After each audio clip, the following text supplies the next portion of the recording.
Mi hija me ignoró todo el viaje, como si no existiera. Lo que encontró en su maleta al amanecer la hizo llorar. Nunca pensé que el silencio pudiera doler tanto como una bofetada. Hoy, voy a contarte algo que nunca pensé que contaría.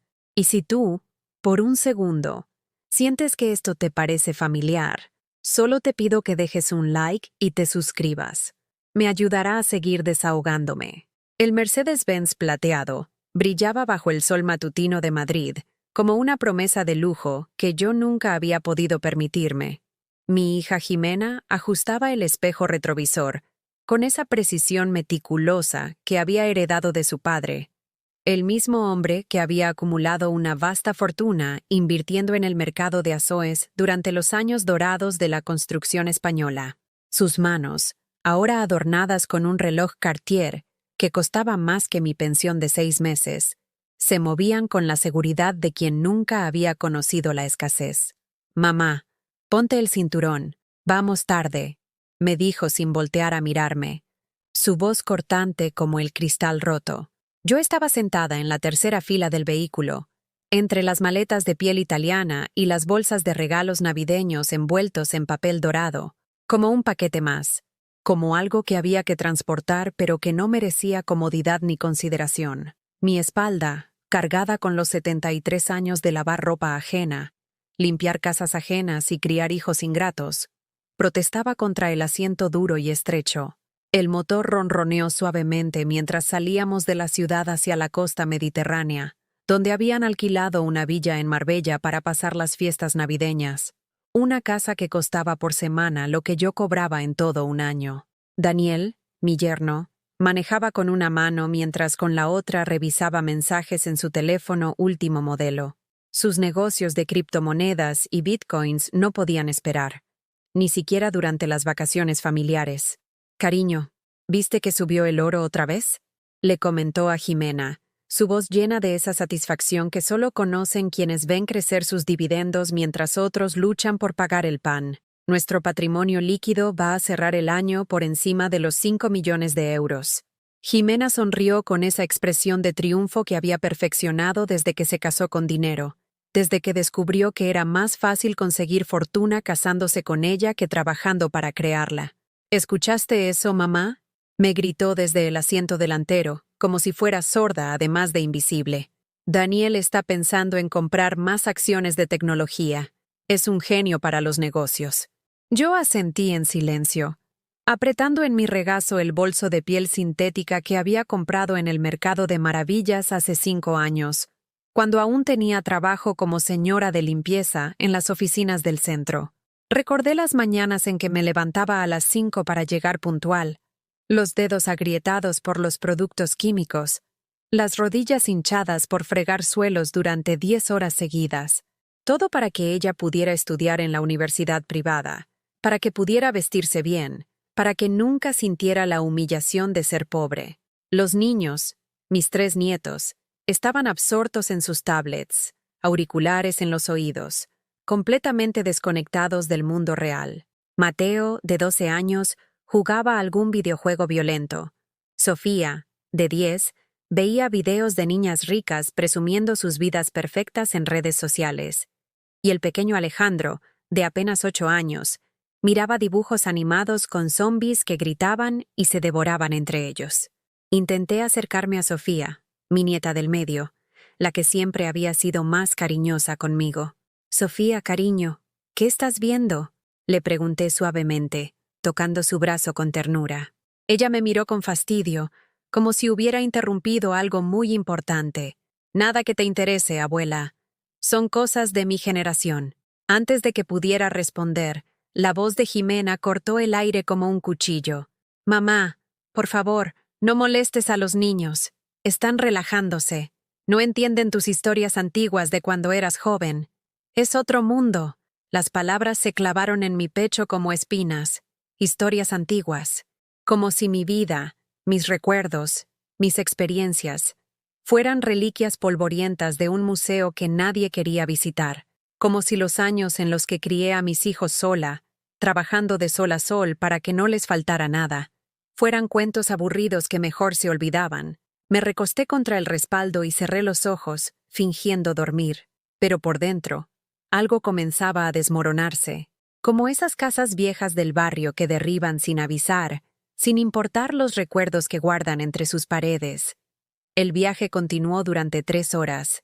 3 horas en las que no me preguntaron si tenía sed, si necesitaba parar al baño, si me dolía algo. 3 horas escuchando sus conversaciones sobre inversiones, sobre la herencia que esperaban recibir cuando yo faltara, sobre los colegios privados donde inscribirían a los niños el próximo año.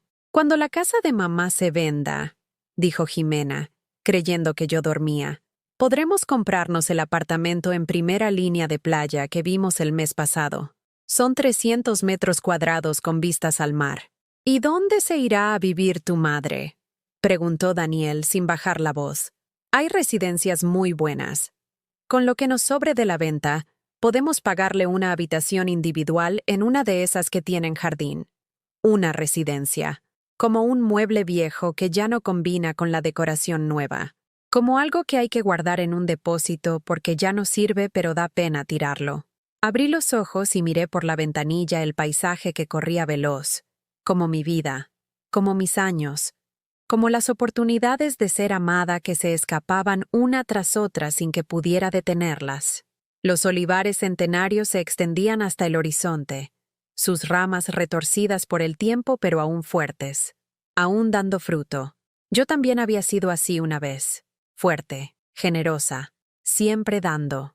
Pero ahora me sentía como un árbol que ya no da sombra suficiente, que estorba en el terreno donde otros quieren construir algo nuevo y brillante. El Mercedes se detuvo finalmente frente a la villa de Marbella, una mansión blanca con columnas romanas, piscina infinita y jardines que parecían sacados de una revista.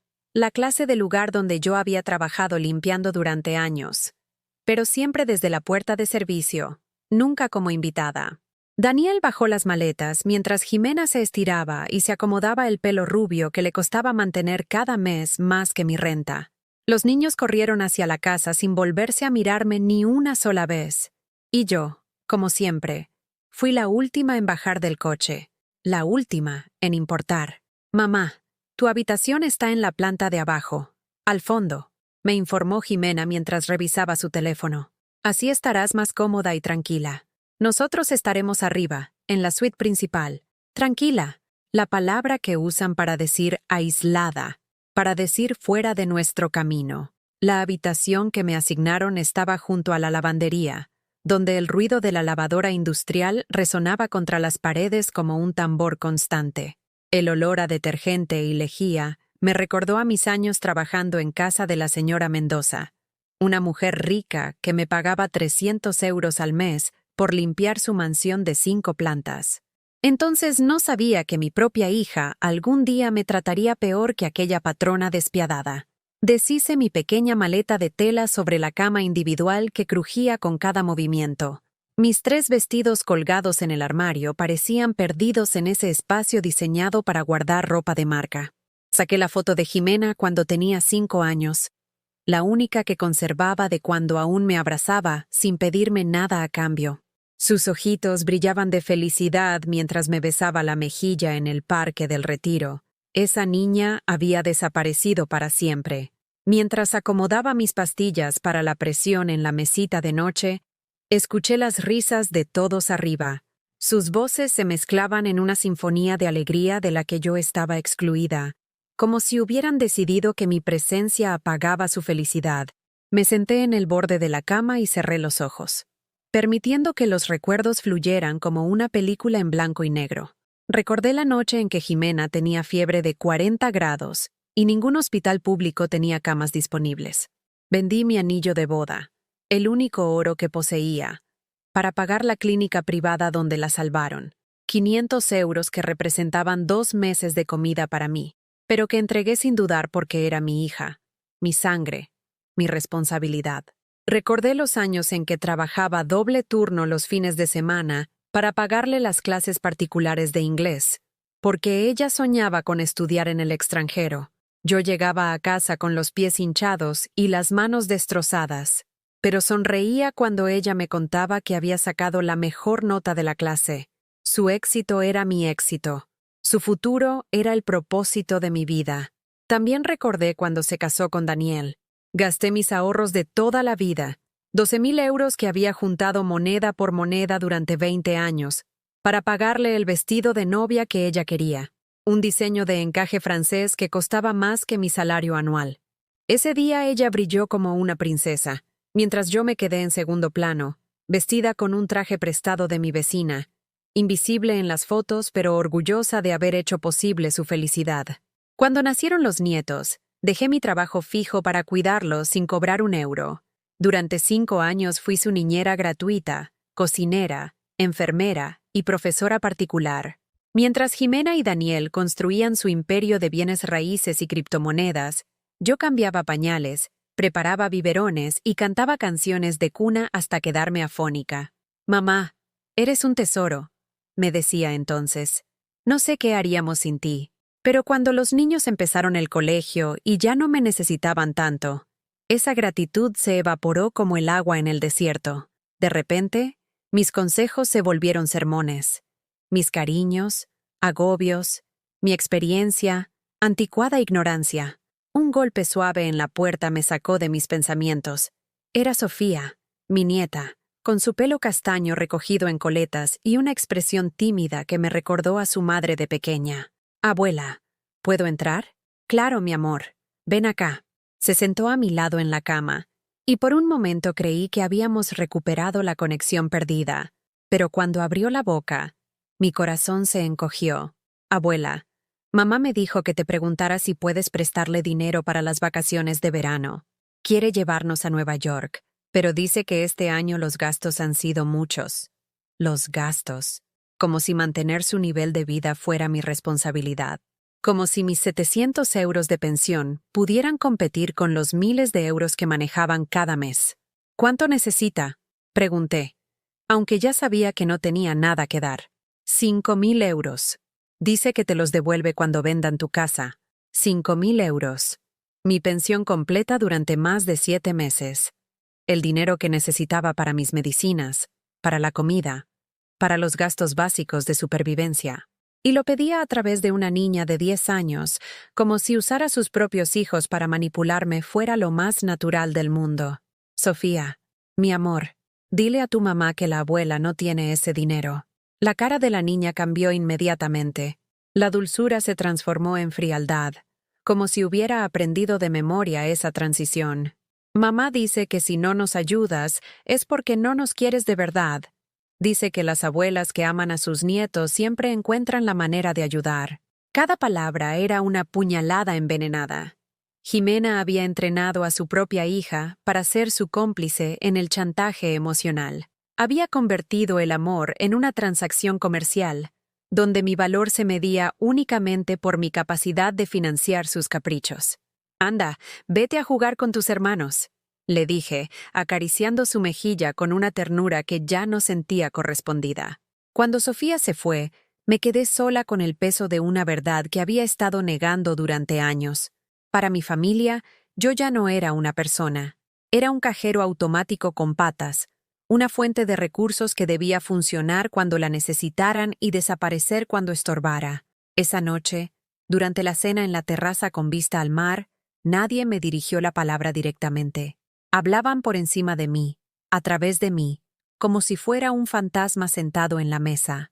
Daniel contaba chistes que hacían reír a todos menos a mí, porque sus bromas siempre tenían como blanco a las mujeres viejas, a los pobres, a la gente como yo. «¿Saben por qué las suegras siempre están de mal humor?», decía mientras cortaba su filete de ternera. «Porque saben que ya cumplieron su función en la vida, y nadie las necesita». Las carcajadas de Jimena resonaron como cristales rotos en mis oídos. Mi propia hija riéndose de una broma que me degradaba, que me reducía a la condición de estorbo útil solo para pagar cuentas y cuidar nietos. «Daniel tiene razón», añadió Jimena, limpiándose las lágrimas de la risa. «Mi madre siempre ha sido dramática. Todo le parece una tragedia. Dramática. Así me llamaba por sentir dolor cuando me despreciaban, por reaccionar como un ser humano normal cuando me trataban como si fuera menos que nada». Terminé mi plato en silencio, masticando cada bocado como si fuera arena. El pescado sabía a humillación, el vino a lágrimas contenidas. A mi alrededor, la conversación giraba en torno a sus próximas inversiones, a las joyas que Jimena quería comprarse, a los colegios internacionales donde enviarían a los niños. Cuando heredemos la casa de mamá, dijo Jimena, como si yo no estuviera presente, podremos diversificar nuestro patrimonio. Daniel dice que es mejor tener activos en diferentes sectores. Heredar, como si yo ya estuviera muerta, como si mis años restantes fueran solo un trámite molesto que debían soportar hasta cobrar su premio. Esa noche, acostada en la cama que olía a detergente industrial, miré al techo y me pregunté cuándo había dejado de ser su madre para convertirme en su proyecto de herencia, cuando el amor se había transformado en cálculos financieros y estrategias de inversión. Afuera, las olas del Mediterráneo rompían contra la playa con un ritmo hipnótico que me recordó a los latidos de mi corazón cuando Jimena era bebé y la acunaba en mis brazos durante las noches de insomnio. Entonces creía que el amor entre madre e hija era inquebrantable, eterno, más fuerte que cualquier adversidad. Qué ingenua había sido. Al tercer día en Marbella, desperté con un dolor punzante en el pecho que no tenía que ver con mi corazón enfermo, sino con algo mucho más profundo que se estaba quebrando en mi interior. Era 23 de diciembre, mi cumpleaños número 73, una fecha que antes llenaba la casa de flores y abrazos, pero que ahora pasaba tan desapercibida como mi propia existencia. Me vestí con mi mejor blusa, la azul marino que había comprado en las rebajas del Corte Inglés hace 3 años, y bajé al comedor esperando encontrar, aunque fuera una mirada cariñosa, una sonrisa, una palabra que reconociera que ese día yo había llegado al mundo para darles vida a todos ellos. Pero la mesa del desayuno era un escenario de indiferencia absoluta. Jimena untaba mermelada francesa en su tostada integral, mientras revisaba las cotizaciones de sus fondos de inversión en la tablet. Daniel leía noticias financieras sobre el rendimiento del oro en los mercados asiáticos, y los niños devoraban sus cereales importados sin levantar la vista de sus dispositivos electrónicos. «Buenos días», murmuré, sentándome en la silla que nadie me había apartado. Un coro de gruñidos me respondió: «Ni un buenos días, mamá. Ni un feliz cumpleaños, abuela». Nada que indicara que mi presencia añadía algo valioso a sus vidas perfectamente organizadas. Me serví café de la cafetera que había costado más que mi renta mensual, y observé a mi familia disfrutar de su abundancia sin una pizca de gratitud hacia la mujer que había sacrificado todo para que llegaran hasta ahí. El silencio era tan espeso que podía cortarse con un cuchillo, interrumpido solo por el sonido de sus masticadas y el tintineo de las cucharillas contra la porcelana china. «Mamá, hoy vamos a Puerto Banús a ver unos yates», anunció Jimena sin mirarme. «Daniel está pensando en comprar uno para navegar por el Mediterráneo este verano». «¿Un yate?», pregunté, intentando sonar interesada, aunque por dentro me preguntaba cuántos millones de euros planeaban gastarse en otro capricho. «Sí, uno pequeñito, solo 20 metros de eslora. Daniel dice que es una buena inversión porque se revaloriza con el tiempo, como los diamantes o las obras de arte. 20 metros. Pequeñito. Para ellos, gastar el equivalente a 100 años de mi pensión en un juguete flotante era solo otra decisión de negocio inteligente. Mientras yo había vivido toda mi vida midiendo el detergente para que durara más días, ellos hablaban de millones como si fueran monedas sueltas encontradas en el sofá. ¿Y yo?, pregunté tímidamente. ¿Tú qué? Jimena levantó la vista con esa expresión de fastidio que había perfeccionado para dirigírmela. ¿Voy con ustedes? La pausa que siguió fue más elocuente que cualquier respuesta. Daniel intercambió una mirada con Jimena, una de esas comunicaciones silenciosas que tienen las parejas cuando necesitan excluir a alguien sin parecer crueles. «Mejor quédate aquí descansando, mamá. El sol te hace daño, y caminar por el puerto es muy cansado. Además, estas cosas de barcos no te interesan, no me interesan», como si ella supiera qué me interesaba o no. Como si alguna vez se hubiera tomado la molestia de preguntarme qué me hacía feliz, qué soñaba, qué deseaba para lo que me quedaba de vida. «Está bien», mentí, forzando una sonrisa que me dolía más que decir la verdad. Se fueron en el Mercedes después del desayuno. dejándome sola en esa mansión que se sentía más fría que una tumba. Los empleados de la casa me miraban con lástima, pero no se atrevían a dirigirme la palabra más allá de los saludos corteses. Yo era la invitada fantasma, la presencia incómoda que todos sabían que estaba allí, pero que preferían ignorar. Me senté en el jardín, bajo una palmera que probablemente había costado más dinero que todos mis ahorros juntos, y miré las gaviotas volar sobre el mar. Ellas eran libres, podían ir donde quisieran, hacer lo que les diera la gana. Nadie las juzgaba, nadie las despreciaba, nadie las usaba hasta agotarlas y luego las desechaba como pañuelos sucios. El teléfono vibró en mi bolso. Por un momento, mi corazón saltó de esperanza. Tal vez Jimena había recordado. Tal vez iba a llamarme para felicitarme, para disculparse, para decirme que habían comprado un pastel y que volvían para celebrar conmigo. Pero era solo un mensaje automático del banco, recordándome que mi pensión había sido depositada. 700 euros que tenían que durar todo el mes, mientras ellos gastaban esa cantidad en una sola botella de champán. Borré el mensaje y me quedé mirando la pantalla vacía, esperando que sonara de nuevo. Esperando una llamada, un mensaje, una señal de que alguien en este mundo recordaba que yo existía. Pero el silencio se extendió como una mancha de aceite, llenando cada rincón de mi soledad hasta que me ahogué en ella. Esa tarde, cuando regresaron cargados de bolsas de marcas carísimas y hablando emocionados sobre el yate que habían elegido, yo seguía en el mismo lugar, como un mueble que nadie mueve porque nadie lo nota. «¡Mamá, no te imaginas!», gritó Jimena, entrando como un huracán de alegría que no tenía nada que ver conmigo. «Encontramos el yate perfecto. Tiene 3 camarotes, 2 baños, cocina completa y una terraza increíble.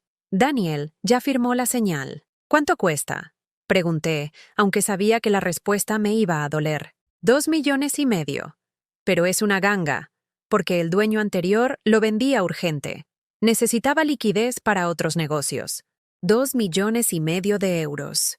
La cifra flotó en el aire como una bofetada invisible. Esa cantidad podría haber pagado mi vivienda durante 300 años, comprado medicinas para 1,000 personas como yo, alimentado a una familia entera durante varias generaciones. ¡Qué bueno!, balbuceé, sintiendo como si me hubieran golpeado en el estómago. Y lo mejor es que podremos hacer fiestas increíbles. Ya le dije a mis amigas de Madrid que vengan el próximo verano. Será divino. Fiestas. Para sus amigas. Para gente que no me conocía ni le importaba conocerme. Mientras yo me quedaría en casa, sola, contando los euros para que me alcanzaran hasta fin de mes. Esa noche, durante la cena, me armé de valor para hacer la pregunta que llevaba días quemándome la garganta. «Jimena, ¿te acuerdas de qué día es hoy?». Ella masticó su langosta a la plancha con esa lentitud calculada de quien sabe que la están poniendo en una situación incómoda. «Es miércoles, ¿no?». «Es 23 de diciembre. Sí, ya falta poco para Navidad. Los niños están emocionadísimos». El silencio que siguió fue tan pesado que parecía que iba a aplastarme. Esperé que se diera cuenta, que recordara, que hiciera el cálculo mental y conectara la fecha con algo importante en mi vida. Pero no pasó nada. «Es mi cumpleaños, hija». Las palabras salieron de mi boca como cristales rotos, cortándome por dentro al pronunciarlas. Jimena dejó de masticar. Daniel levantó la vista del teléfono. Los niños siguieron en lo suyo, ajenos al momento en que el corazón de su abuela se hacía pedazos en público. «¡Ay, mamá!», exclamó Jimena con esa falsa sorpresa que usan los actores malos. Se me había olvidado completamente. Con tantas cosas del viaje, se me había olvidado. Como se olvida pagar una factura sin importancia. Como se olvida comprar pan. Como se olvida regar una planta que ya no adorna bien la sala. «No pasa nada», mentí otra vez, porque mentir se había vuelto mi mecanismo de supervivencia. No es importante. Pero sí era importante. Era lo único que me quedaba de importante en este mundo. Saber que alguien celebraba que yo había nacido, que mi existencia había añadido algo valioso al universo, que mi vida había valido la pena. «Mañana te compramos algo bonito», prometió Jimena, volviendo a su langosta como si el tema estuviera resuelto. «Algo que te guste, algo que me guste». como si ella supiera qué me gustaba, como si alguna vez se hubiera fijado en mis preferencias, en mis sueños, en lo que me hacía sonreír de verdad. Esa noche, en mi habitación junto a la lavandería, me senté frente al espejo del tocador y me miré fijamente. 73 años, 73 cumpleaños, y por primera vez en mi vida, nadie había celebrado que yo estaba viva. La mujer del espejo me devolvió la mirada con ojos cansados, líneas de expresión que hablaban de años de sonrisas forzadas y lágrimas tragadas. Tenía el pelo gris recogido en un moño sencillo, la piel arrugada por el trabajo bajo el sol y las manos gastadas por una vida entera de dar sin recibir. Pero en esos ojos cansados, algo empezó a cambiar. Una chispa pequeña, apenas perceptible, pero real. La chispa de alguien que finalmente estaba empezando a entender que merecía algo mejor que esto. La mañana del 24 de diciembre amaneció con un cielo gris que parecía reflejar el estado de mi alma. Nochebuena. Una fecha que durante décadas había significado reunión familiar, abrazos sinceros y la calidez de sentirse amada. Pero esta vez, desperté con la certeza de que algo fundamental había cambiado en mi interior durante la noche. Me vestí despacio, eligiendo mi vestido rojo, el que había comprado para una Navidad de hace 5 años, cuando aún creía que las fiestas familiares eran sagradas. Al bajar al comedor, encontré a Jimena hablando por teléfono en voz baja, una conversación que interrumpió abruptamente cuando me vio llegar. Sí, después hablamos. Chao, colgó rápidamente, guardando el móvil con una sonrisa nerviosa que no me convenció. ¿Quién era?, pregunté mientras me servía café en una taza que temblaba ligeramente en mis manos. Nadie importante, mamá. Cosas del trabajo. Trabajo. Daniel trabajaba con criptomonedas y ella se dedicaba a gastar los dividendos que generaban sus inversiones. Su trabajo consistía en decidir en qué lujos derrochar el patrimonio que crecía automáticamente cada mes. Durante el desayuno, noté algo extraño en el ambiente. Había una tensión diferente, como si todos estuvieran guardando un secreto que yo no debía conocer. Daniel evitaba mi mirada más de lo habitual, y los niños parecían especialmente inquietos, susurrando entre ellos en el rincón del salón. ¿Pasa algo?, pregunté, sintiendo ese instinto maternal que nunca se apaga, ni siquiera cuando tus hijos te tratan como si fueras invisible. No, mamá, todo está perfecto, respondió Jimena con esa voz artificialmente alegre que usaba cuando mentía. Solo estamos emocionados por la Nochebuena. Después del desayuno, Jimena anunció que tenían que salir a hacer las últimas compras navideñas. Otra vez, yo me quedaba sola en la mansión, como un mueble que no vale la pena mover de sitio. ¿Necesitan algo? ¿Puedo ayudar en algo?, ofrecí, sabiendo de antemano cuál sería la respuesta. No, tú descansa, mamá. Ya haces demasiado, como si respirar fuera un exceso. Como si mi mera existencia fuera una carga que tenían que soportar por obligación familiar. Se fueron en el Mercedes, dejándome con el eco de sus risas alejándose por el camino de grava. Me quedé en el jardín, sentada en el mismo banco de la tarde anterior, viendo cómo las nubes se acumulaban amenazando lluvia. El viento del mar traía olor a sal y humedad, recordándome los paseos que daba por la playa de mi juventud, cuando el futuro parecía lleno de posibilidades infinitas. Hacia el mediodía, decidí entrar a la casa para prepararme un té. Al pasar por el salón principal, noté que el móvil de Jimena había quedado olvidado sobre la mesa de centro, conectado al cargador. La pantalla se iluminó con una notificación, y sin querer, mi vista se dirigió hacia el mensaje que apareció. Era de Teresa, la madre de Daniel. Un mensaje de audio. No debería haberlo escuchado. Sabía que era una violación de su privacidad. Pero algo en mi interior, esa intuición que desarrollan las madres después de décadas de proteger a sus hijos, me dijo que necesitaba saber qué decía ese mensaje. Toqué la notificación con el dedo tembloroso. La voz de Teresa llenó el silencio del salón como un veneno líquido. Querida Jimena, espero que todo vaya bien con el plan. Recuerda lo que hablamos. Las viejas son testarudas, pero al final siempre ceden cuando se sienten culpables. Mi madre tardó 6 meses en firmar los papeles de la casa, pero al final lo hizo. La clave está en hacerla sentir que es una carga, que estorba, que lo mejor para todos es que se vaya a una residencia y nos deje manejar sus bienes. Daniel ya tiene todo preparado con el notario, ¿verdad? Cuando firme el poder, podrán vender la casa y dividirse el dinero. Es lo justo, después de todo lo que ustedes han tenido que soportar cuidándola. El mundo se detuvo. Las paredes del salón comenzaron a girar a mi alrededor como en una pesadilla. Mis piernas se volvieron de gelatina y tuve que sentarme en el sofá antes de desplomarme. Un plan. Todo había sido un plan. El viaje a Marbella, las humillaciones, el cumpleaños olvidado, los desprecios constantes. Todo formaba parte de una estrategia cuidadosamente orquestada para quebrar mi voluntad, para hacerme firmar documentos que les dieran control sobre mi casa, mi única posesión valiosa en este mundo. Rebobiné el mensaje y lo escuché otra vez, cada palabra clavándose en mi corazón como cuchillos envenenados. Las viejas son testarudas. Hacerlas sentir que es una carga. Lo que ustedes han tenido que soportar cuidándola, como si yo fuera una anciana senil que necesitaba supervisión constante, como si los 73 años hubieran borrado automáticamente mi capacidad de tomar decisiones sobre mi propia vida. Me levanté del sofá con las piernas temblando y caminé hasta la ventana que daba al jardín. Afuera, los rosales que había admirado durante estos días ahora me parecían flores de cementerio, decorando una tumba que ellos ya habían cavado para mí en vida.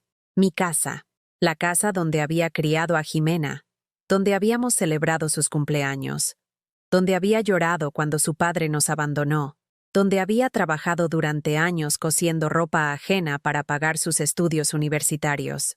Esa casa que representaba toda mi historia, todos mis recuerdos, toda mi identidad, no era más que un activo financiero en sus cálculos de rentabilidad. El teléfono seguía en mis manos cuando escuché el ruido del Mercedes en la entrada. Rápidamente, borré el historial de reproducción del mensaje y dejé el móvil exactamente donde lo había encontrado. Corrí a mi habitación y cerré la puerta, apoyándome contra ella mientras mi respiración se agitaba como si hubiera corrido un maratón. Escuché sus voces en el recibidor, sus risas, el sonido de las bolsas de compras cayendo al suelo. Sonaban tan normales, tan felices, tan inocentes, como si no acabaran de planear el robo más cruel que una madre puede sufrir. El robo de su dignidad, su autonomía y su hogar por parte de sus propios hijos. Alguien golpeó mi puerta. «Mamá, ven a ver lo que te compramos». Era Jimena, con esa voz falsamente dulce que ahora reconocía como parte de su actuación. Me miré al espejo rápidamente, comprobando que mi cara no delatara lo que acababa de descubrir. Tenía que ser fuerte. Tenía que pensar. Tenía que planear mi próximo movimiento con la misma frialdad calculadora que ellos habían usado conmigo. «¡Ya voy!», grité, sorprendida de lo normal que sonaba mi voz. Salí de la habitación y los encontré en el salón, todos sonriendo como actores en una obra de teatro benéfica. Jimena sostenía una bolsa pequeña con el logo de una joyería cara. «¡Feliz cumpleaños atrasado, mamá!», exclamó, entregándome la bolsa con una sonrisa que ahora me parecía la de un tiburón. Dentro había una pulsera de plata con un pequeño corazón colgante. Bonita, delicada, probablemente cara para los estándares normales. Pero sabiendo lo que acababa de saber, sabiendo que habían gastado 2,5 millones en un yate, sabiendo que mi casa valía al menos 500,000 euros, esa pulsera me pareció la propina más insultante del mundo. «Es preciosa», mentí, permitiendo que me la pusiera en la muñeca como si fuera un grillete de plata. «Queríamos comprarte algo especial», dijo Daniel, y por primera vez me di cuenta de cómo sus ojos de serpiente evitaban los míos cuando hablaba. «Algo que te recordara cuánto te queremos, cuánto me querían». La palabra amor había sido prostituida hasta convertirse en moneda de cambio en una transacción donde yo era simultáneamente el comprador y el producto vendido. «Muchas gracias», susurré, tocando el corazón de plata que colgaba de mi muñeca como una burla silenciosa. Esa noche, durante la cena de Nochebuena, los observé con ojos nuevos. Vi cómo Daniel me servía vino con gestos estudiados de yerno atento. Vi cómo Jimena me preguntaba por mi salud con preocupación fingida. Vi cómo los niños me daban besos en la mejilla calculados para ablandar mi corazón. Todo era teatro. Una representación cruel diseñada para convencerme de que me amaban mientras planeaban despojarme de todo lo que me quedaba en la vida. Cuando me felicitaron por la Navidad y me abrazaron antes de irse a dormir, sentí como si estuviera siendo abrazada por extraños, por actores pagados para interpretar el papel de familia amorosa en la obra más dolorosa de mi existencia. Esa noche, acostada en mi cama junto al ruido de la lavandería, tomé la decisión más importante de mis últimos 20 años. Si querían jugar, íbamos a jugar. Pero esta vez, las reglas las pondría yo. El 25 de diciembre amaneció diferente, no porque hubiera cambiado el clima o el paisaje de Marbella, sino porque algo fundamental se había transformado dentro de mí durante las horas de insomnio posteriores al descubrimiento. Por primera vez en décadas, no era yo quien tenía miedo de perder algo. Eran ellos. Me levanté temprano, antes que el resto de la familia, y preparé café con la tranquilidad de alguien que finalmente conoce todas las cartas que están en juego. Mientras el aroma llenaba la cocina, saqué mi teléfono y marqué un número que había estado evitando durante meses. ¿Carmen? Soy Esperanza. Sí, ya sé que es Navidad, pero necesito que me hagas un favor muy importante. Carmen era mi vecina en Madrid. Una mujer de confianza que cuidaba mi correspondencia cuando me ausentaba, pero sobre todo, era alguien que entendía lo que significa sobrevivir con dignidad cuando el mundo parece confabularse contra ti. Necesito que vayas a mi casa y busques una carpeta azul que está en el segundo cajón de mi escritorio. Dentro hay documentos del banco y papeles del notario. Guárdalos en tu casa hasta que yo regrese. Carmen no hizo preguntas. Después de 40 años de amistad, había aprendido a reconocer en mi voz los momentos en que las explicaciones sobraban y la acción urgía. ¿Estás bien, Esperanza? Ahora voy a estarlo, respondí. Y por primera vez en semanas, esas palabras sonaron verdaderas. Después de colgar, me senté en el jardín con mi café y observé el amanecer sobre el Mediterráneo. Las gaviotas volaban libres sobre las olas. Y por primera vez entendí que la libertad no era algo que se perdía gradualmente por culpa de otros. Era algo que se entregaba voluntariamente, traición tras traición, humillación tras humillación, hasta que un día despertabas en una jaula con la puerta abierta, sin recordar cuándo habías decidido entrar. Cuando Jimena bajó a desayunar, llevaba puesto un camisón de seda que costaba más que mi pensión mensual, y esa expresión de satisfacción de quien duerme con la conciencia tranquila después de planear el despojo de su propia madre. «Buenos días, mamá. ¿Dormiste bien? Te ves diferente esta mañana». Diferente. Tenía razón. Había pasado de ser su víctima a ser su adversaria, aunque ella aún no lo sabía. «Muy bien, hija. He estado pensando en lo que hablamos ayer». «¿Qué cosa?» «Lo de la residencia. Creo que tienes razón. Ya es hora de que una mujer de mi edad deje de ser una carga para su familia». Las palabras salieron de mi boca como miel envenenada, cada una calculada para alimentar su falsa sensación de victoria. Vi cómo sus ojos se iluminaron por un segundo antes de componerse en una expresión de falsa preocupación. «Mamá, no digas eso. No eres una carga. Es solo que... Bueno, a veces pensamos que estarías más cómoda con gente de tu edad, con actividades pensadas para ti. Actividades pensadas para mí, como jugar dominó mientras esperaba la muerte en una habitación compartida con desconocidas que habían sido igual de ingenuas que yo. Tienes razón, Jimena. Y sobre la casa, tal vez sea mejor que ustedes se hagan cargo de todo. Yo ya no entiendo nada de papeles y números. La mentira fluyó de mis labios con una facilidad que me sorprendió. Décadas de ser subestimada por mi propia familia me habían enseñado a actuar como la anciana indefensa que ellos querían que fuera. Daniel apareció en la cocina en ese momento, como si hubiera estado esperando escuchar exactamente esas palabras. Sus ojos brillaron con la codicia de alguien que ve acercarse una ganancia inesperada. «Esperanza, no tienes que preocuparte por nada», dijo, usando ese tono paternalista que había perfeccionado para hablarme. «Nosotros nos ocuparemos de todo. Solo necesitamos que firmes algunos documentos para poder manejar tus finanzas más eficientemente». Eficientemente. Como si mi vida fuera una empresa mal administrada que necesitaba un nuevo gerente. «¿Qué tipo de documentos?», pregunté. fingiendo la confusión de una mujer mayor abrumada por tecnicismos legales. Solo un poder notarial, explicó Daniel con la paciencia fingida de quien explica algo complicado a un niño. Así podremos ayudarte con los pagos, las facturas, ese tipo de cosas que se vuelven tan complicadas con la edad. Con la edad, como si los 73 años fueran sinónimo de demencia automática. Está bien, asentí, bajando la mirada como si me sintiera abrumada. Ustedes saben más que yo de estas cosas. La sonrisa que intercambiaron Daniel y Jimena fue la confirmación final de que todo lo que había escuchado en ese mensaje era verdad. Me veían como una presa fácil, una anciana confundida a la que podían manipular hasta conseguir lo que querían. Perfecto, dijo Daniel sacando su teléfono. Llamaré al notario ahora mismo. Por suerte, tengo uno de confianza aquí en Marbella que puede venir esta misma tarde. Claro que tenía un notario de confianza. Todo había estado planificado desde el principio.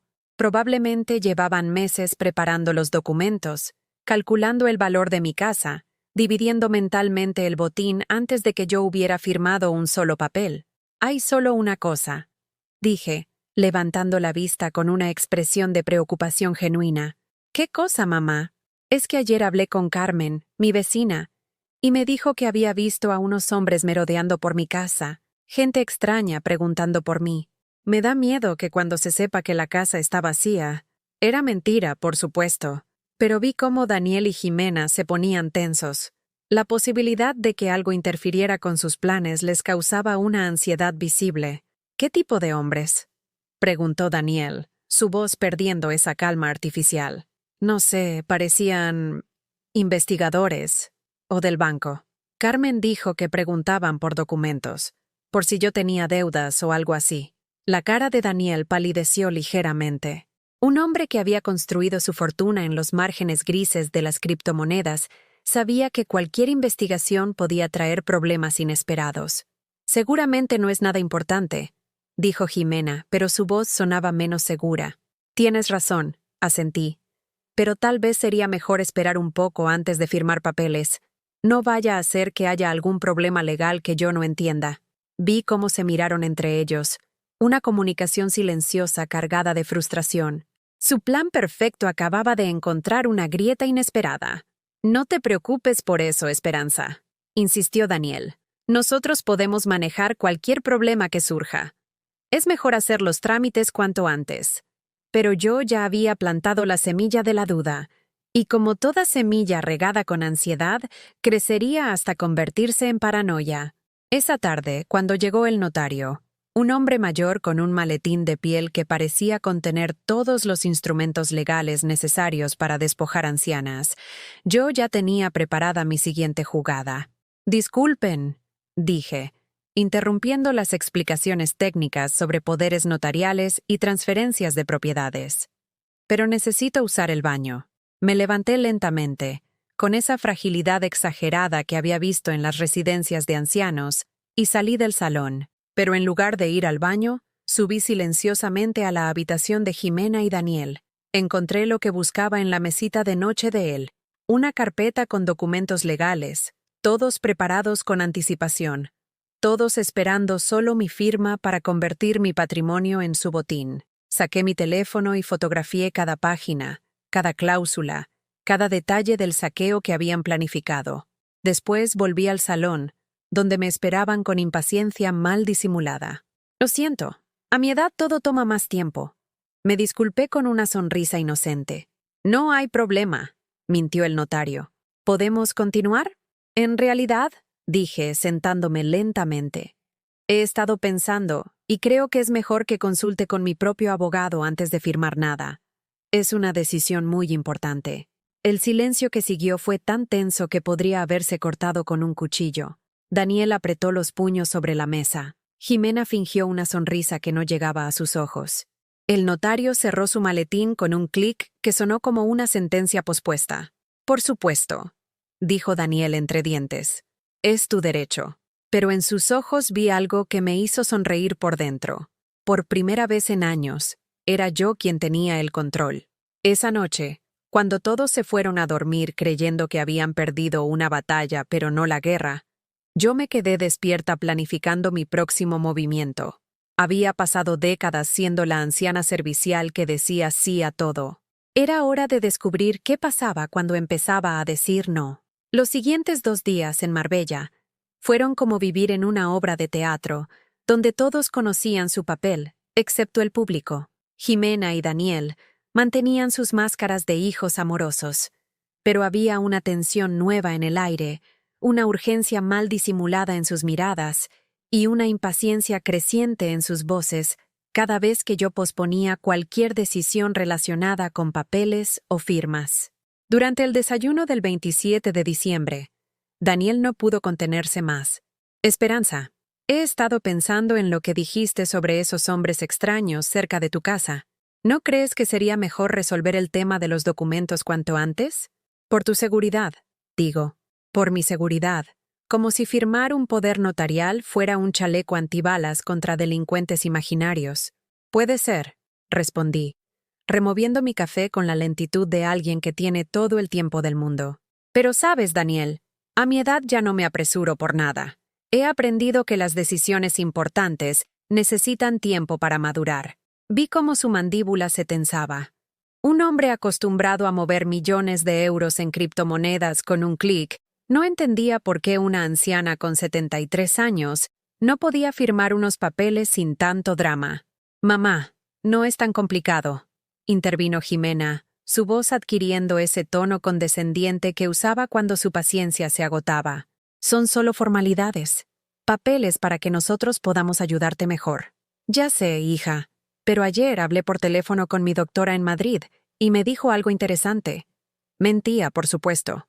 Pero había aprendido que las mentiras estratégicas eran la única manera de nivelar el campo de juego contra quienes llevaban meses mintiéndome a mí. «¿Qué te dijo?», preguntó Daniel, su voz traicionando una ansiedad que ya no podía ocultar. Me explicó que a mi edad, cualquier cambio dramático en mi rutina o mis responsabilidades puede afectar mi salud mental. Dijo que es muy común que las personas mayores desarrollen depresión o ansiedad cuando sienten que han perdido el control sobre sus vidas. No era completamente mentira.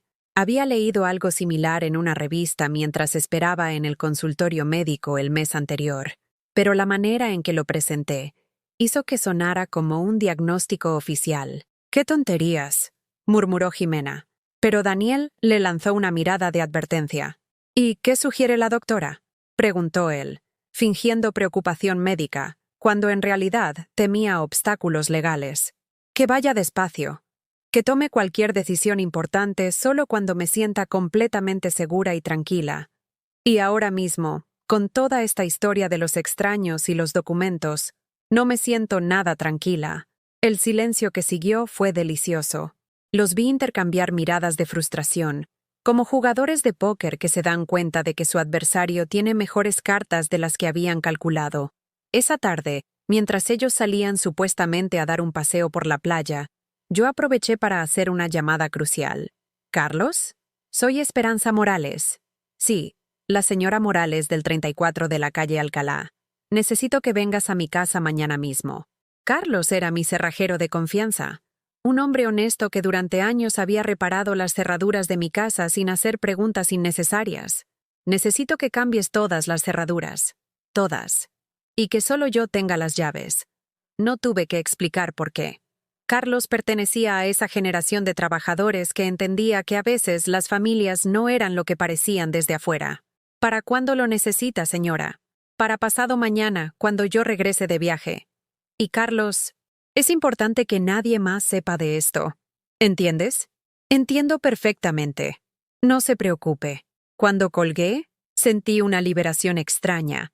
Por primera vez en años, estaba tomando decisiones sobre mi propia vida sin consultarle a nadie, sin pedir permiso, sin justificar mis acciones ante personas que habían dejado de tener derecho a opinar sobre mi futuro.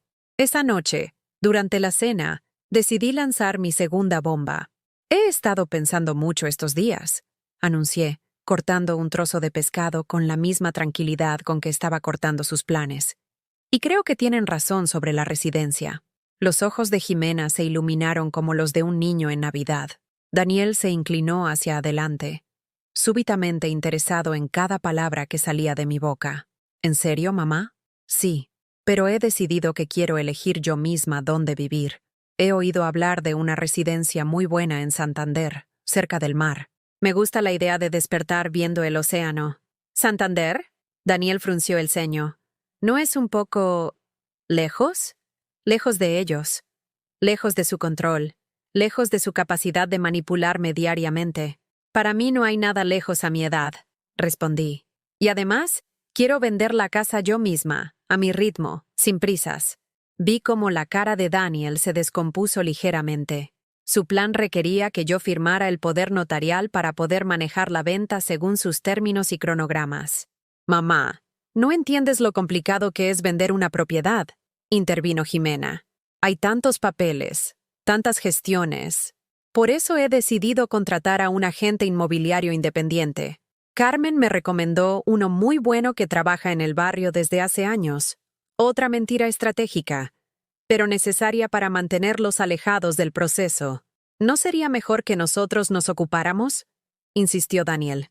Conocemos el mercado, sabemos cómo maximizar el valor. Maximizar el valor. ¿Para ellos? No para mí. No, no. Ustedes ya tienen demasiadas responsabilidades con sus propios negocios. No quiero ser una carga adicional. Una carga adicional. Sus propias palabras devueltas como dardos envenenados. Pero mamá, el dinero de la venta, ¿dónde vas a guardarlo? Preguntó Jimena, su voz traicionando una ansiedad que ya no podía disimular. Oh, no te preocupes por eso. Ya hablé con el banco y me van a abrir una cuenta especial para personas mayores, con asesores financieros que me ayudarán a invertir el dinero para que me dure toda la vida. Vi cómo Daniel se atragantaba ligeramente con el vino. Un hombre que había construido su fortuna manejando activos de otras personas no podía soportar la idea de que yo tuviera mis propios asesores financieros. ¿Qué banco? Preguntó, tratando de sonar casual. Uno diferente al de ustedes. Carmen me dijo que es mejor no mezclar las finanzas familiares con las personales, para evitar complicaciones. El resto de la cena transcurrió en un silencio tenso. Los niños, absortos en sus dispositivos, no se dieron cuenta de la guerra silenciosa que se desarrollaba entre los adultos. Pero yo sabía que cada palabra que había pronunciado era una estaca clavada en el corazón de sus planes. Esa noche, acostada en mi cama junto al ruido constante de la lavandería, escuché voces airadas desde la habitación de arriba. Daniel y Jimena discutían en susurros furiosos, creyendo que yo estaba dormida. Fragmentos de su conversación llegaban hasta mi habitación como confirmaciones de todo lo que ya sabía. Se está volviendo testaruda. El dinero se nos va a escapar. Tenemos que presionarla más. Tal vez tu madre no sea tan tonta como pensábamos. No era tonta. Nunca había sido tonta. Solo había sido una madre amorosa que confió en la gente equivocada. Pero esa mujer había muerto definitivamente en Marbella. Entre el ruido de la lavandería y el descubrimiento de que su propia familia la veía como un obstáculo a eliminar. Al día siguiente, nuestro último día en la villa, Daniel hizo su último intento desesperado. Esperanza, he estado pensando, ¿y si posponemos todo este tema de la residencia? Tal vez podrías venir a vivir con nosotros. Tenemos espacio de sobra en la casa. Vivir con ellos. Bajo su techo, bajo su control, bajo su vigilancia constante, hasta que finalmente firmara todo lo que quisieran. Es muy amable de tu parte, Daniel. Respondí con una sonrisa que había perfeccionado durante años de fingir gratitud. Pero ya tomé mi decisión. A mi edad, es importante mantener la independencia el mayor tiempo posible. Pero mamá, empezó Jimena. No hay peros, hija. Por primera vez en años, sé exactamente lo que quiero hacer con mi vida. Y era verdad. Por primera vez en décadas, yo tenía un plan. Y a diferencia del de ellos, el mío no requería lastimar a nadie para funcionar. Solo requería que dejara de permitir que me lastimaran a mí. El viaje de regreso a Madrid fue un silencio punzante que cortaba el aire del Mercedes como un cuchillo. Nadie habló durante las 3 horas de carretera. Daniel conducía con los nudillos blancos aferrados al volante. Jimena miraba por la ventanilla con esa expresión de frustración mal contenida que había heredado de su padre. Y los niños seguían absortos en sus pantallas, ajenos a la tormenta emocional que se desarrollaba entre los adultos. Yo, por mi parte, observaba el paisaje español con ojos nuevos. Los olivares que habían presenciado siglos de historia, las montañas que habían visto pasar generaciones enteras, los pueblos pequeños donde la vida seguía su curso sin las complicaciones de la codicia urbana. Todo me parecía más nítido, más real, como si hubiera estado viendo el mundo a través de un cristal empañado durante años y finalmente alguien lo hubiera limpiado. Cuando llegamos a mi casa en el barrio de Malasaña, el edificio de 4 plantas con fachada de ladrillo rojo me recibió como un refugio. Había vivido allí durante 30 años. Había criado a Jimena en ese apartamento del 2º piso. Había llorado y reído entre esas paredes que ahora Daniel y ella veían solo como metros cuadrados convertibles en euros. ¿Necesitas ayuda con las maletas, mamá?, preguntó Jimena con esa cortesía forzada que había caracterizado todo el viaje. No, gracias. Puedo manejarme sola. Las palabras salieron de mi boca con una firmeza que me sorprendió incluso a mí. Durante décadas había aceptado automáticamente cualquier ayuda que me ofrecieran, agradecida de que alguien me considerara digna de atención. Pero ahora entendía que su ayuda siempre venía con condiciones invisibles, con expectativas de gratitud eterna y sumisión futura. Bueno, Daniel carraspeó incómodo. Entonces, te llamamos en unos días para hablar de los temas pendientes. Los temas pendientes. Como si despojarme de mi autonomía fuera una tarea administrativa más en su lista de cosas por hacer. Por supuesto. Respondí, sabiendo que esa llamada nunca tendría el resultado que ellos esperaban. Los vi alejarse en el Mercedes plateado.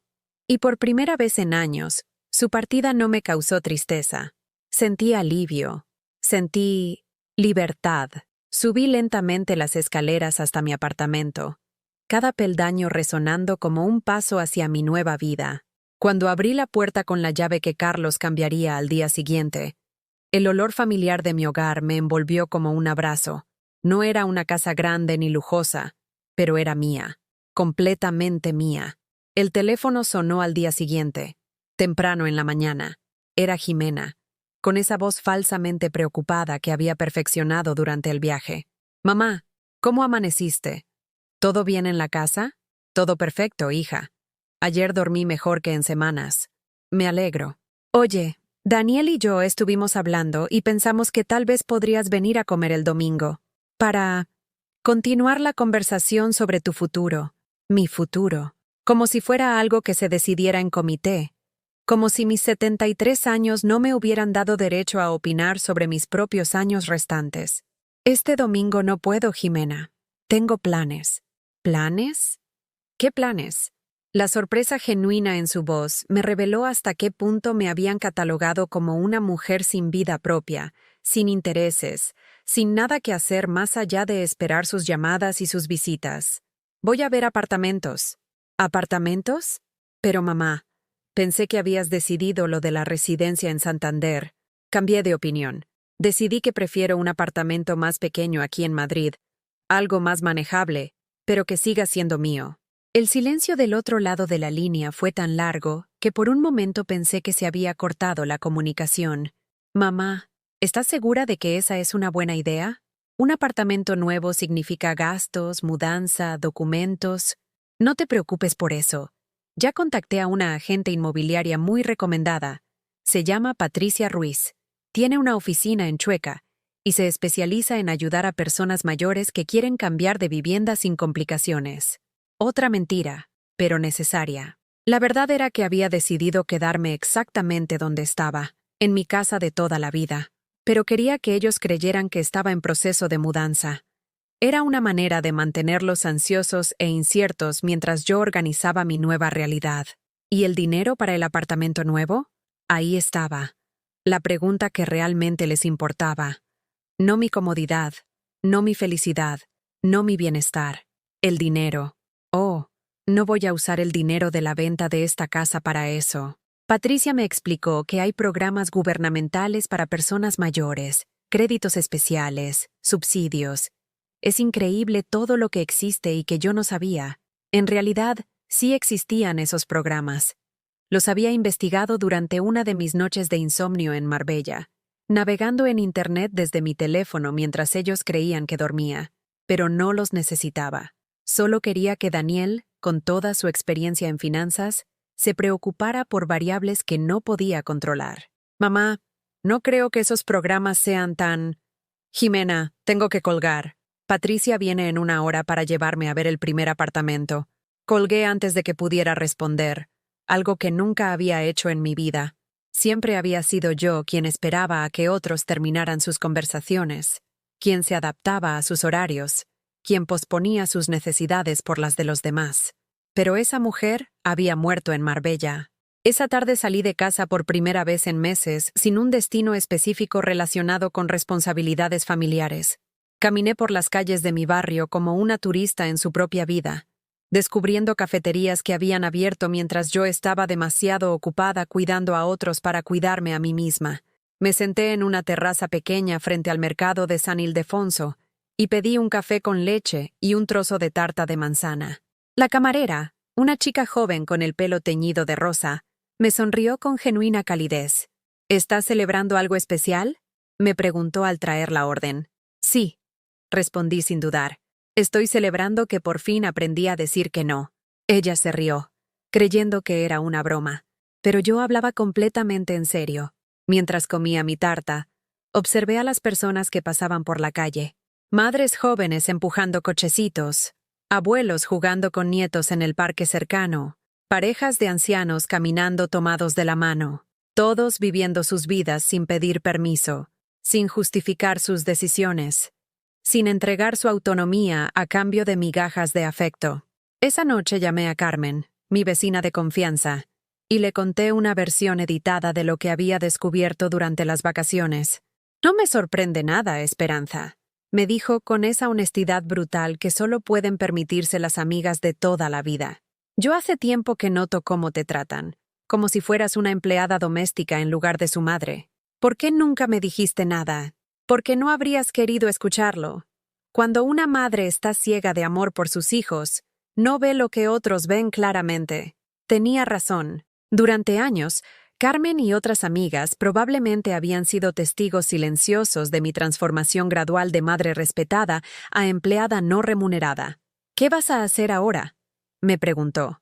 Algo que debí hacer hace mucho tiempo. Voy a vivir para mí misma. Al día siguiente, Carlos llegó puntual para cambiar las cerraduras. Era un hombre de pocas palabras y muchas habilidades, que trabajó en silencio mientras yo preparaba café para ambos. ¿Problemas familiares?, me preguntó mientras instalaba la tercera cerradura nueva.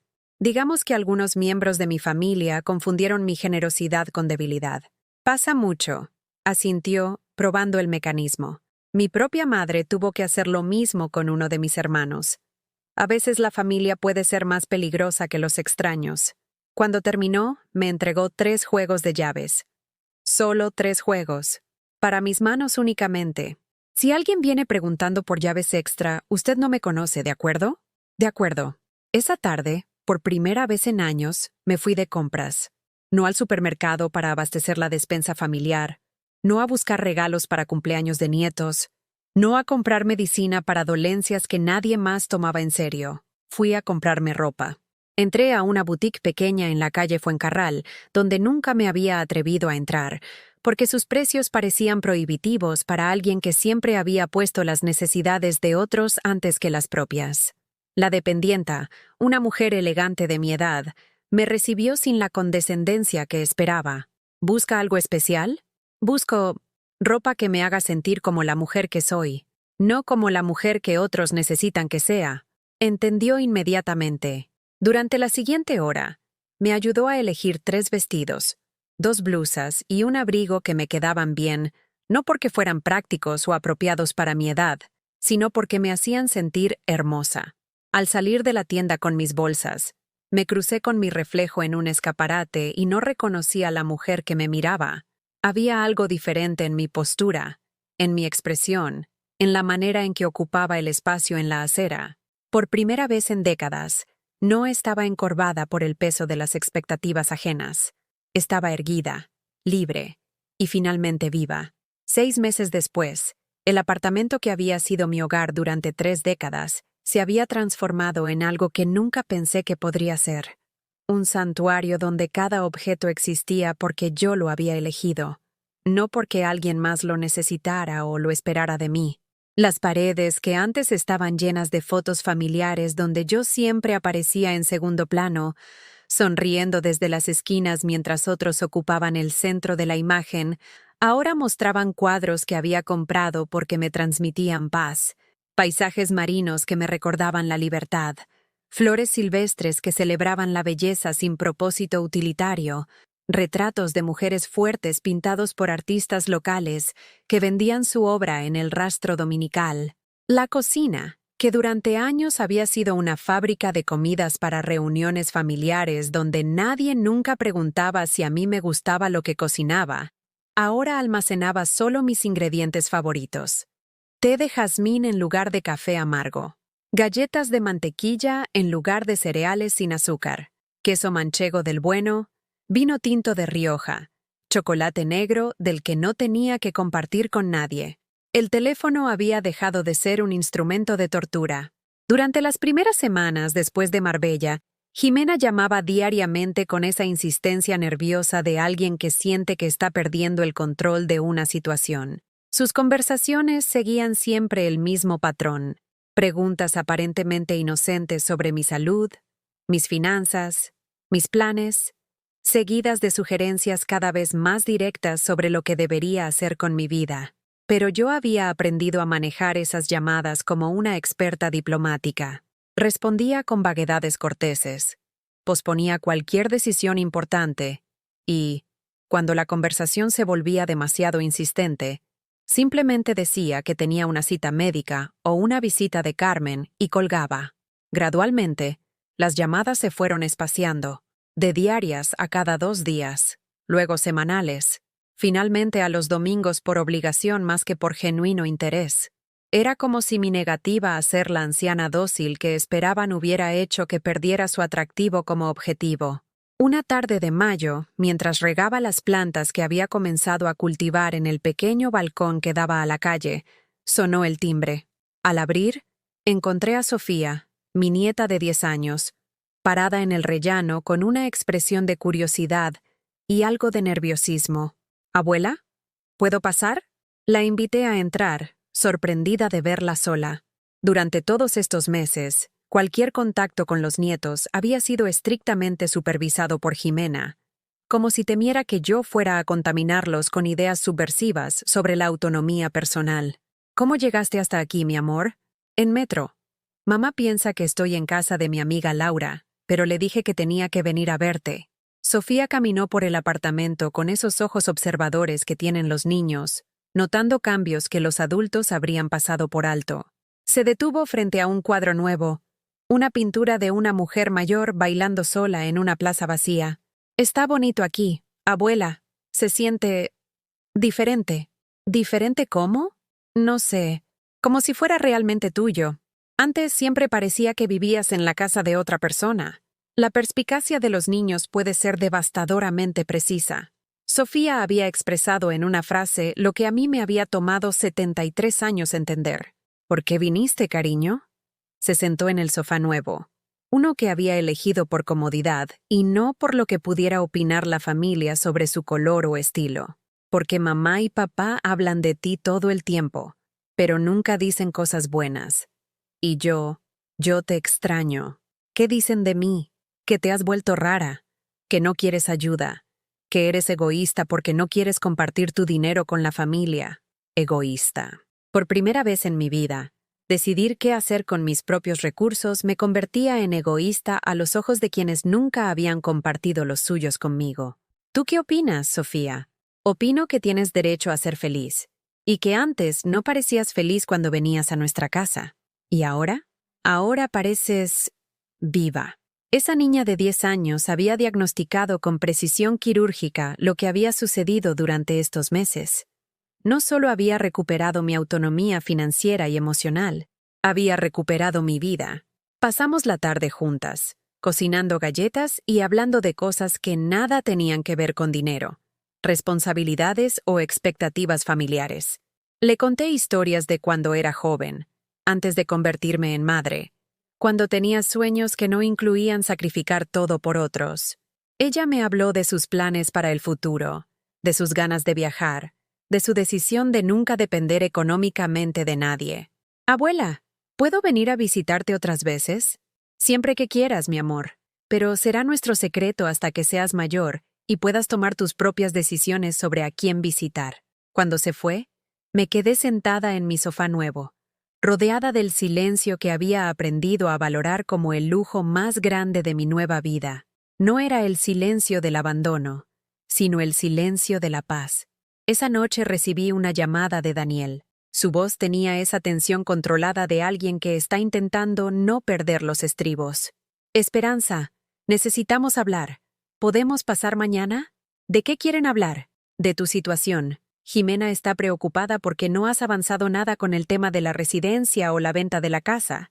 Ya han pasado meses. Es que cambié de opinión. Decidí quedarme donde estoy. El silencio del otro lado fue tan pesado que casi podía sentir su frustración atravesando las ondas telefónicas. Esperanza, no podemos seguir así. Necesitamos saber cuáles son tus planes reales. Mis planes reales son vivir mi vida como se me dé la gana, Daniel. Sin consultarle a nadie, sin pedir permiso, sin justificar mis decisiones ante personas que solo se interesan por mi bienestar cuando coincide con sus intereses financieros. Eso no es justo. ¿Sabes qué no es justo? Pasar 70 años dando todo sin recibir nada a cambio. Criar hijos ingratos que solo llaman cuando necesitan algo. Ser tratada como una molestia en lugar de como la persona que les dio la vida. Si esa es tu actitud, tal vez deberían, ¿qué? ¿Dejar de llamar? ¿Desaparecer de mi vida? Adelante. Háganme ese favor. Colgué el teléfono sin esperar respuesta. Y por primera vez en décadas, colgar no me causó ansiedad ni culpa. Me causó alivio. Los días siguientes fueron los más tranquilos que había vivido en años. Nadie llamó. Nadie vino de visita. Nadie me pidió dinero, favores o decisiones que beneficiaran a otros a costa de mi bienestar. Usé esos días para hacer algo que había estado posponiendo. Escribir mi testamento real, no el que ellos esperaban que escribiera. Contraté a una abogada especializada en derecho de familia. Una mujer inteligente que entendió inmediatamente la situación sin necesidad de explicaciones dramáticas. Quiero dejar todo a organizaciones benéficas que ayuden a mujeres mayores en situaciones de vulnerabilidad. Le expliqué. Y quiero establecer un fondo especial para mi nieta Sofía, que solo podrá acceder cuando cumpla 25 años y demuestre que ha aprendido a valerse por sí misma. ¿Y para su hija? Para mi hija, nada. Ya recibió todo lo que tenía que recibir durante los primeros 40 años de su vida. 3 meses después, en una tarde dorada de agosto, estaba sentada en un café de la Plaza de Santa Ana, cuando vi pasar a una mujer que no reconocí inmediatamente. Caminaba encorvada, con esa prisa nerviosa de alguien que siempre llega tarde a obligaciones que no eligió. Llevaba ropa cara, pero sin personalidad. El uniforme de alguien que ha permitido que otros definan su identidad. Era Jimena, mi hija, pero también era yo, la mujer que había sido durante décadas. No me vio. Siguió caminando, hablando por teléfono con esa voz tensa que yo conocía tan bien, porque había sido la mía durante años, probablemente discutiendo dinero, planes, responsabilidades que otros habían puesto sobre sus hombros. Por un momento sentí lástima por ella. Había heredado la misma trampa en la que yo había vivido. Creer que su valor dependía de lo que pudiera extraer de otros, que su seguridad radicaba en controlar las vidas ajenas, que el amor se compraba con manipulación y chantaje emocional. Pero esa lástima duró solo un momento, porque Jimena, a diferencia de mí, había tenido oportunidades de elegir diferente. Había tenido educación, dinero, libertad. Y había elegido usar todo eso para convertirse en depredadora en lugar de en mujer libre. Esa noche, por primera vez en meses, saqué una foto vieja donde aparecíamos las dos cuando ella tenía 5 años. En la imagen, Me abrazaba con esa devoción genuina que solo tienen los niños pequeños. Sus ojos brillaban de felicidad, y los míos reflejaban un amor incondicional que entonces creía eterno. Miré esa foto durante largo rato, no con nostalgia, sino con una especie de cierre ceremonial. Esa niña había existido realmente, pero había muerto en algún momento durante el camino hacia la adultez. En su lugar había crecido una extraña que compartía mi sangre, pero no mi corazón. Guardé la foto en una caja junto con otros recuerdos que ya no necesitaba cargar. No la tiré, porque había sido real, pero tampoco la dejé a la vista, porque esa realidad pertenecía al pasado. Al día siguiente era domingo, día de llamada semanal de Jimena, pero el teléfono no sonó. Y yo, por primera vez en mi vida, no sentí la necesidad de llamar yo primero. Había aprendido que el amor verdadero no ruega, no chantajea, no manipula. El amor verdadero respeta, honra y celebra. Y si alguien no era capaz de ofrecerme eso, entonces no merecía un lugar en mi nueva vida. Esa noche me serví una copa del vino bueno que había comprado solo para mí. Puse música que me gustaba a un volumen que me parecía perfecto, y me senté en mi balcón a ver el atardecer sobre los tejados de Madrid. Por primera vez en 73 años, no tenía que ser nada para nadie más que para mí misma. Y era la sensación más hermosa del mundo. ¿Has vivido alguna vez algo similar? ¿O conoces a alguien que haya pasado por esta situación de abuso emocional familiar? Cuéntame tu experiencia en los comentarios. Si esta historia te emocionó, dale like y suscríbete al canal para que este mensaje llegue a alguien que realmente necesita escucharlo.